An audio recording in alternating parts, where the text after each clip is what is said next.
आज के इस वीडियो में जानेंगे पितृपक्ष के बारे में। पितृपक्ष कब से शुरू हो रहा है, इसका क्या नियम विधि है, सुहागिन महिलाओं को किन किन बातों का ध्यान रखना है, कौन कौन से काम पितृपक्ष में नहीं करना चाहिए, कौन कौन से काम हैं जो रसोई घर से जुड़े हुए हैं, पूजा घर में हमें क्या करना है, बहुत सारे बातें पितृपक्ष से जुड़े हुए हैं।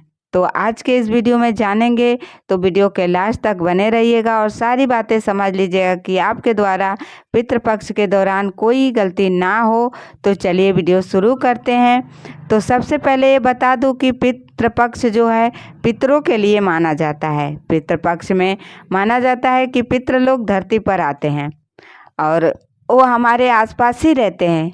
तो ये कब से शुरू होगा, तो भाद्रपक्ष माह के पूर्णिमा से पितृपक्ष शुरू होता है। अश्विन माह के अमावस्या तक पर पितृपक्ष समाप्त होता है। उसी दिन से नवरात्रि की शुरुआत हो जाती है, कलश स्थापना शुरू हो जाता है।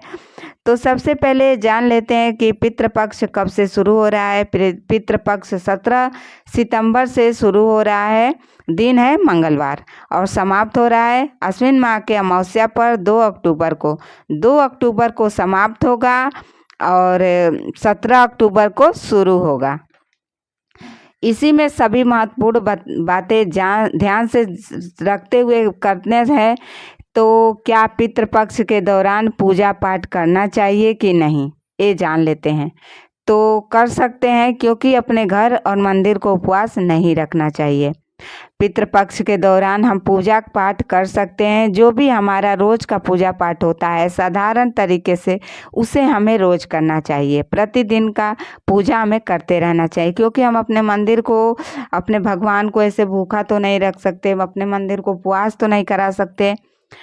इसलिए हमें पूजा पाठ नियमित वाला करना चाहिए। और एक बात, पितृपक्ष के दौरान कोई भी सुहागिन महिलाओं को पीला सिंदूर नहीं लगानी चाहिए। इस पितृपक्ष के दौरान यानी 15 दिन के अंदर हमें पीला सिंदूर नहीं लगाने चाहिए। बाल भी नहीं काटने चाहिए, जितना बच जाए उतना बचाना चाहिए। बच्चे हो या पुरुष, महिला हो या कोई भी, हर सदस्य को बाल काटने, नाखून काटने से बचना चाहिए। कोशिश करें कि जितना बच जाए उतना अच्छा होता है। ये सब कार्य आपको पितृपक्ष के से पहले ही कर लेने चाहिए, क्योंकि पितृपक्ष के दौरान ये सब कार्य नहीं किए जाते हैं। पुरुष लोगों को भी दाढ़ी या बाल कोशिश करें कि ना कटवाएं। अगली बात क्या है कि आप रोज़ सूर्य भगवान को जल देते हैं।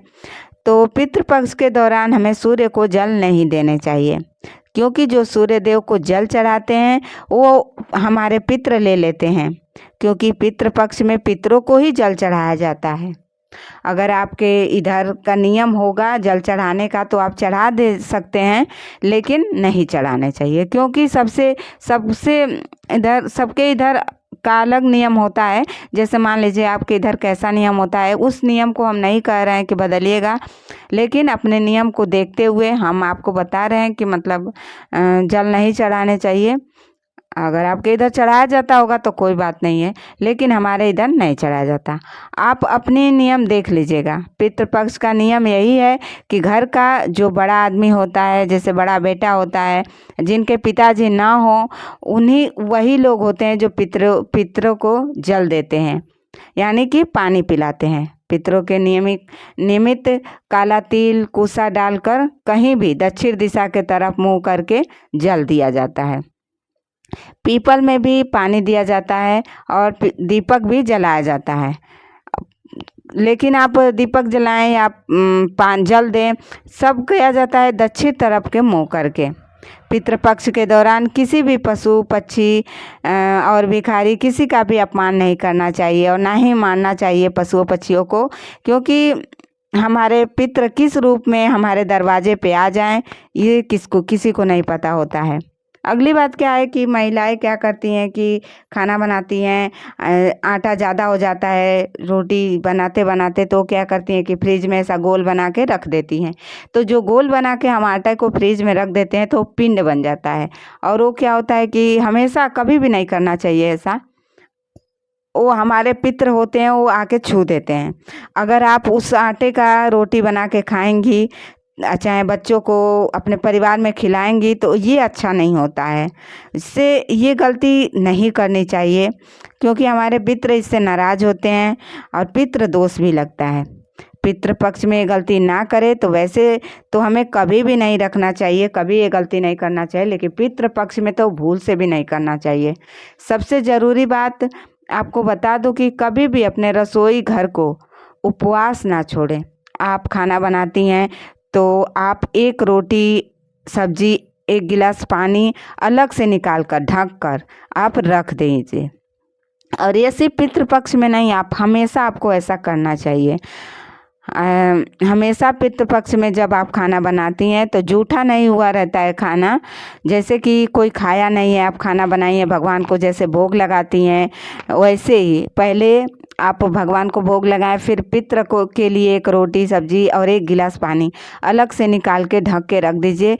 फिर घर वालों के, चाहे आपके घर में जितने सदस्य हैं, आप उनको खाना दीजिए। बाकी दिनों में तो आप ऐसा नहीं भी करेंगी तो ठीक है, क्योंकि बाकी दिनों में आप क्या करें कि जैसे आप खाना खा लेती हैं, एक रोटी बचता है, थोड़ा सब्जी है, एक गिलास पानी निकाल के आप डेली रख सकती हैं। इससे क्या होता है, हमारे पितृ आते हैं तो रात को उस पानी, उस खाने को लेते हैं, तो इससे वो खुश होते हैं और हमारे पितृ होते हैं जो हमें आशीर्वाद भी दे के जाते हैं। तो अगर वो जो रोटी और सब्जी रखी हुई हैं, आप उसे गाय को दे दें या पशु पक्षी को दे सकते हैं। पानी है जो गमले में डाल सकते हैं, कहीं भी गिरा भी सकते हैं, लेकिन रखना चाहिए। पितरों के लिए एक और ज़रूरी नियम है, आप अपने घर यानी किचन या मंदिर के दरवाजे पर एक लोटा या एक गिलास पानी और एक पीढ़ा होता है जो बैठा जाता है, लकड़ी का पट्टा होता है, वो दरवाजे पे या चाहे तो मंदिर के दरवाजे पर या किचन के दरवाजे पे आप रख के, चौखट होता है उस पे रख के और आपको सोने जाना है। क्यों, जब सोने जाएं आप तो रख के चले जाएं। ये बहुत ज़रूरी नियम होता है और हमारे पितृ के दौरान हमें आशीर्वाद मिलता है, क्योंकि वो आते हैं तो उस पानी को लेते हैं, इसलिए। और एक बात, पितृपक्ष के दौरान हमें मांस, मछली, लहसुन, प्याज ये सब नहीं खाना चाहिए। अगर आप लहसुन प्याज किसी मजबूरी में या कैसे खा भी लेते हैं तो, लेकिन तामसिक भोजन बिल्कुल ना करें। इससे हमारे पितृ नाराज होते हैं, हमारे घर में दुख तकलीफ आती हैं। क्योंकि कोशिश करें कि अगर आपसे बच जाए खाने से लहसुन प्याज भी, तो उसे भी बचा दें।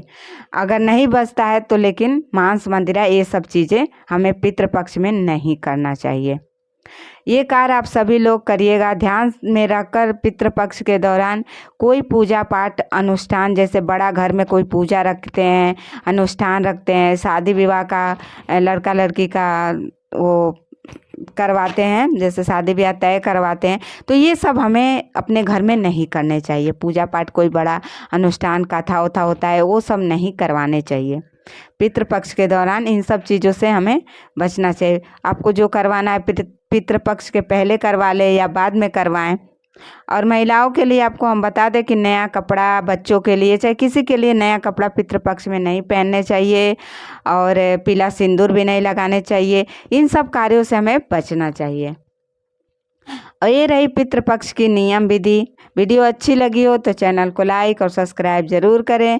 मिलते हैं अगले वीडियो में एक नई जानकारी के साथ। जय माता दी।